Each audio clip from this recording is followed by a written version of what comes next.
Learn to educate. पिछले lecture में हमने पार्ट ऑफ स्पीच को शुरू किया था, जिसमें हमने वर्ब टॉपिक को लिया था। वर्ब हम दो टाइप से कर चुके हैं, on the basis of definition and on the basis of function. ये चैप्टर हमारा रीड के पॉइंट ऑफ व्यू से और ऑल एचएसएससी के पॉइंट ऑफ व्यू से बहुत इंपॉर्टेंट है, क्योंकि अगर आपको वर्ब ही क्लियर नहीं होंगे तो आगे जाके आपको टेंसेस में दिक्कत आएगी और सभी टॉपिक्स ग्रामर के इंडिविजुअली डिपेंडेंट होते हैं एक दूसरे के ऊपर। तो आज हम वर्ब को करेंगे वर्ड के थर्ड टाइप को, on the basis of object. Verb on the basis of object.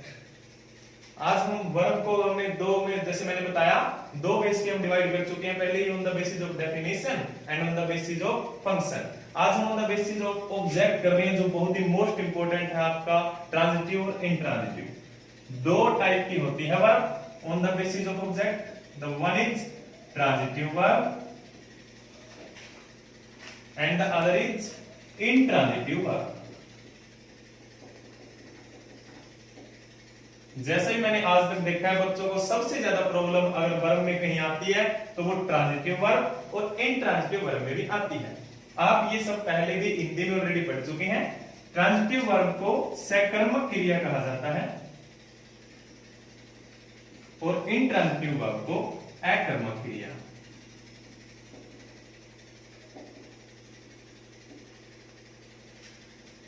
तो चलिए बिना टाइम वेस्ट की शुरू करते हैं कि क्या होती है ट्रांजिटिव वर्ब।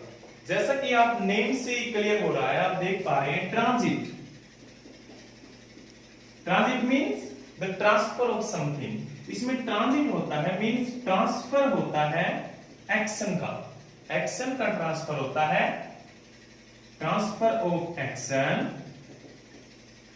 कहां से? डूअर से रिसीवर तक। इसमें ट्रांजिटिव वर्ब में ट्रांसफर होता है एक्शन का डूअर से रिसीवर। डूअर मींस जिसे आप सब्जेक्ट भी कहते हैं और रिसीवर मींस ऑब्जेक्ट। यानी कि आपका काम सब्जेक्ट करता है, लेकिन उसका इफेक्ट ऑब्जेक्ट के ऊपर जाके पड़ता है। जब हमारे डूअर का इफेक्ट रिसीवर यानी ऑब्जेक्ट पर पड़े तो वही कहलाती है ट्रांजिटिव वर्ब। आप ट्रांजिटिव वर्ब को बेसिकली इतना ध्यान रख सकते हैं कि ट्रांजिटिव में ट्रांजिट होता है मींस ट्रांसफर होता है एक्शन का, और वो एक्शन डूअर से रिसीवर पर जाता है मींस सब्जेक्ट काम करता है और उसका इफेक्ट जाकर ऑब्जेक्ट पर पड़ता है। जैसे मैं एग्जांपल के लिए कहूं, the peon rang the bell. यहां देखिए हमारा सब्जेक्ट कौन है? The peon. प्यून ने रैंग किया, प्यून ने बजाई। क्या बजाई? बेल। बेल मींस जैसे घंटी बजाई। यहाँ पे काम तो हमारा सब्जेक्ट कर रहा है प्यून, लेकिन उसका इफेक्ट, बजने का इफेक्ट किस पे पड़ रहा है? बज कौन रहा है? बज बेल रही है। The peon rang the bell. हमने देखा प्यून ने बजाया, रैंग किया बेल को, उसका इफेक्ट जाके बेल पर पड़ा। तो यहाँ पे ट्रांसफर हुआ एक्शन का सब्जेक्ट से ऑब्जेक्ट, डूअर से रिसीवर पर, तभी ये कहलाई ट्रांजिटिव वर्ब। तो ट्रांजिटिव वर्ब की सबसे बड़ी पहचान क्या है कि इसमें एक ऑब्जेक्ट होता है। अगर मैं ट्रांजिटिव वर्ब की बात करूं तो हम लिखेंगे इट टेक्स एन ऑब्जेक्ट। यह एक ऑब्जेक्ट हमेशा कैरी करती है। जो वर्ब अपने साथ ऑब्जेक्ट को कैरी करेगी वही कहलाती है ट्रांजिटिव वर्ब। Okay, clear? अब हम करते हैं इंट्रांजिटिव वर्ब। तो जैसा कि इसकी में नेम से क्लियर है, इन। अगर आप इंग्लिश में रूट वर्ड देखें, आगे मैं आपको रूट वर्ड पढ़ाऊंगा। रूट वर्ड से पीछे एक वीडियो बनाई है मैंने, रूट वर्ड से आप सब्स्टिट्यूशन ऑफ वर्ड कैसे करते हैं वो आप बाद में देख लीजिए। चलिए, वर्ड सब्स्टिट्यूशन। इंट्रांजिटिव, इनका मतलब होता है रूट वर्ड में नो। वैसे तो इन इंग्लिश में प्रीपोजिशन होती है, the friends are sitting in the room, वहां इनका मतलब नहीं होता है, वो एज ए प्रीपोजिशन है। लेकिन रूट वर्ड में जहां आपको इन मिले उसका मतलब नो निकलता है। तो इंट्रांजिटिव का मतलब होता है no transfer, means no transfer of action. Action का कोई ट्रांसफर नहीं होता। इसमें डूअर से रिसीवर तक एक्शन ट्रांसफर नहीं होता, सब्जेक्ट ही काम करता है और सब्जेक्ट के ऊपर ही उसका इफेक्ट पड़ता है। मींस जब आपका एक्शन ट्रांसफर हो सब्जेक्ट टू ऑब्जेक्ट, वो तो कहलाता है आपका ट्रांजिटिव। और जब आपका ट्रांसफर ना हो एक्शन, वो कहलाता है इंट्रांजिटिव वर्ब। चलिए इसको आगे और डिटेल में करते हैं।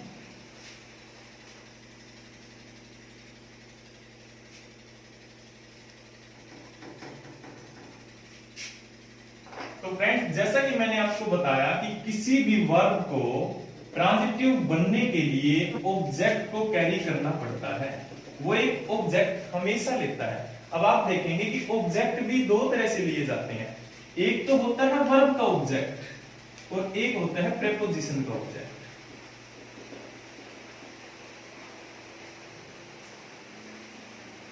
तो आपको ये ध्यान रखना है स्पेशली कि जो वर्ब का ऑब्जेक्ट कैरी करे, जिसमें वर्ब का ऑब्जेक्ट आए, केवल वही ट्रांजिटिव वर्ब कहलाती है।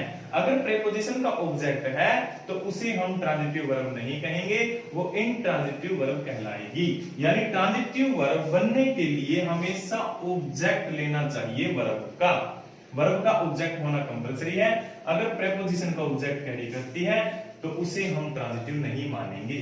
For example, the sun rises in the east। यहां देखिए आप, द सन, सन हमारा क्या है? सन सब्जेक्ट है, नाउन है हमारा। आप देखेंगे कि यहाँ पे सर दी आर्टिकल आया है, आपने बोला था दी के बाद हमेशा नाउन आता है आर्टिकल के बाद, तो ईस्ट आपका नाउन है, कोई दिक्कत नहीं है। और नाउन ऑब्जेक्ट का काम करते हैं, इसमें भी कोई दिक्कत नहीं है, ये ऑब्जेक्ट है। आप कहेंगे कि ऑब्जेक्ट आता है तो ट्रांजिटिव होती है, लेकिन मैंने कहा वो ऑब्जेक्ट हमेशा वर्ब का होना चाहिए। यहां ये ऑब्जेक्ट किसका है? ये देखिए, इन। सनराइजेज, सूर्य उगता है ईस्ट में। यहां पे इफेक्ट तो ट्रांसफर का तो कोई हुआ ही नहीं, एक्शन कहां ट्रांसफर हुआ? यहां पे ये इन है प्रेपोजिशन। तो यहां ये जो ऑब्जेक्ट आया है हमारा इतना, ये इस प्रेपोजिशन का ऑब्जेक्ट है। और मैंने कहा था अगर ऑब्जेक्ट प्रेपोजिशन का आए तो वो इंट्रांजिटिव वर्ब नहीं होती है, तो वो ट्रांजिटिव वर्ब नहीं होती है, वो इंट्रांजिटिव वर्ब होती है। इसलिए जो ये राइजेज, अगर आपसे पूछे कि राइजेज कौन सी वर्ब है, तो क्योंकि यहां प्रेपोजिशन का ऑब्जेक्ट है, इसलिए हम राइजेज को इंट्रांजिटिव वर्ब कहेंगे। इंट्रांजिटिव वर्ब क्यों? क्योंकि ये ऑब्जेक्ट तो कैरी कर रही है, लेकिन ये ऑब्जेक्ट प्रेपोजिशन का ऑब्जेक्ट है। तो आपके एग्जाम में आएंगे डायरेक्ट कि आपको वर्ब अंडरलाइन करके दे देंगे, आपके रीट के एग्जाम में, एचएसएससी में, एसएससी में, कि वर्ब को पहचानिए ये ट्रांजिटिव वर्ब है या इंट्रांजिटिव। तो आप सिंपली दो बेसिक्स पर ध्यान रखेंगे। पहला कि क्या वो वर्ब कोई ऑब्जेक्ट कैरी करती है, अगर उसमें कोई ऑब्जेक्ट नहीं है तो वो सिंपली इंट्रांजिटिव वर्ब है। और अगर वो ऑब्जेक्ट ले रही है अपने साथ तो वो ऑब्जेक्ट वर्ब का है या प्रेपोजिशन का है। अगर वो ऑब्जेक्ट वर्ब का है तो वो ट्रांजिटिव वर्ब है, अगर वो ऑब्जेक्ट प्रेपोजिशन का है तो वो इंट्रांजिटिव वर्ब कहलाती है। अभी हम बहुत से एग्जांपल लेंगे, उन एग्जांपल से आपको अच्छे से क्लियर हो जाएगा कि कौन सी ट्रांजिटिव है और कौन सी इंट्रांजिटिव। तो चलिए फ्रेंड्स, अब हम एग्जांपल्स के थ्रू क्लियर करते हैं कि कौन सी ट्रांजिटिव वर्ब होगी और कौन सी इंट्रांजिटिव। आपके एग्जाम में, रीड के एग्जाम में स्पेशली मेंशन है वर्ब, तो आपको ऐसे अंडरलाइन करके वर्ब को पूछा जाएगा कि बताइए ये वर्ब ट्रांजिटिव है या इंट्रांजिटिव है। तो आप कैसे पहचानेंगे? जैसे कि मैंने बताया, दो ही पहचान के तरीके हैं। सबसे पहले देखेंगे कि वर्ब ऑब्जेक्ट ले रही है या नहीं ले रही है, और अगर जो ऑब्जेक्ट ले रही है तो फिर वो ऑब्जेक्ट प्रेपोजिशन का है या वर्ब का है। The driver stopped the train, driver ने ट्रेन को रोका। आप इसमें देखेंगे कि ये स्टॉप्ड ट्रांजिटिव है या इंट्रांजिटिव। तो वर्ब के बाद देखिए, ये आपका ऑब्जेक्ट है। ऑब्जेक्ट बनने के लिए आपको पता है नाउन या प्रोनाउन का होना जरूरी होता है, ठीक है। फिर भी आपको नहीं पता चले ऑब्जेक्ट है या नहीं, तो ऑब्जेक्ट हमेशा दो चीजें बताता है, क्या और किसे। जैसे driver stopped the train, driver ने रोका, किसे रोका? ट्रेन को रोका। ड्राइवर ने क्या रोका? ट्रेन रोकी। या फिर जैसे कहें, ही टोल्ड मी, उसने मुझे कहा। टोल्ड कहना, मी क्या है यहां पूछे तो उसने मुझे कहा, ये जवाब दे रहे किसे का। अगर ऑब्जेक्ट जवाब दे क्या या किसे तो आपका ऑब्जेक्ट होता है, इसलिए मी यहां आपका ऑब्जेक्ट है और ये प्रोनाउन है। मैंने बताया ऑब्जेक्ट बनने के लिए तो नाउन होना चाहिए या प्रोनाउन होना चाहिए। अब आप देखिए इसे, the driver stopped the train, stopped verb है, द ट्रेन आपका ऑब्जेक्ट है। ड्राइवर ने रोका और उसका इफेक्ट जाके पड़ा ट्रेन पे, ठीक, तो इसलिए ऑब्जेक्ट ले रहे हैं, तो ये आपकी स्टॉप्ड वर्ब क्या कहलाएगी? ट्रांजिटिव वर्ब, क्योंकि यह ऑब्जेक्ट ले रही है वर्ब का। नेक्स्ट देखिए, the driver stopped suddenly, driver suddenly रुक गया। यहाँ पे ड्राइवर ने ही रोका और ड्राइवर ही रुक गया, किसी ऑब्जेक्ट पे जाके तो इफेक्ट नहीं पड़ा। सब्जेक्ट का इफेक्ट सब्जेक्ट के ऊपर ही पड़ रहा है। अगर आपका सब्जेक्ट का इफेक्ट ऑब्जेक्ट के ऊपर पड़े तब आप ट्रांजिटिव वर्ब कहते हैं। लेकिन यहाँ ऑब्जेक्ट देखिए, सडनली, सडनली क्या है?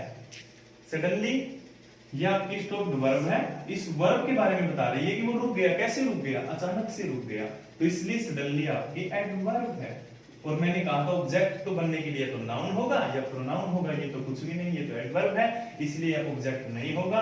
क्योंकि यह ऑब्जेक्ट कैरी नहीं करती है, इसलिए हमारा स्टॉप्ड कहलाएगा intransitive verb. Okay, clear? Next देखते हैं, the lion fought with the wolf. Lion लड़ा, फॉट आपकी वर्ब है, आपको ये बतानी है ये कौन सी है। ये आपका ऑब्जेक्ट है, आर्टिकल आया, आर्टिकल के बाद नाउन आए हैं, इसलिए आपका ऑब्वियसली ऑब्जेक्ट है ये। लेकिन ये ऑब्जेक्ट किसका है? वर्ब का नहीं है। ये विद देखिए, विद क्या है? वुल्फ के साथ लड़ा, विद आपकी प्रेपोजिशन है। तो अगर ये प्रेपोजिशन है तो ये ऑब्जेक्ट किसका ऑब्जेक्ट है? प्रेपोजिशन का ऑब्जेक्ट है, या फिर इन्हें प्रोपोजिशनल ऑब्जेक्ट भी कहते हैं। क्योंकि ये प्रेपोजिशन का ऑब्जेक्ट है, इसलिए हमारी वर्ब क्या कहलाएगी? Intransitive verb. ओके, अगर हमारा ऑब्जेक्ट वर्ब का ऑब्जेक्ट है तो ट्रांजिटिव, अगर किसी प्रेपोजिशन का ऑब्जेक्ट है तो वो इंट्रांजिटिव कहलाता है। The lion killed the wolf. यहां देखिए, द वुल्फ डायरेक्ट आपका ऑब्जेक्ट है, कोई प्रोपोजिशन नहीं है। सब्जेक्ट का इफेक्ट ऑब्जेक्ट पर पड़ रहा है।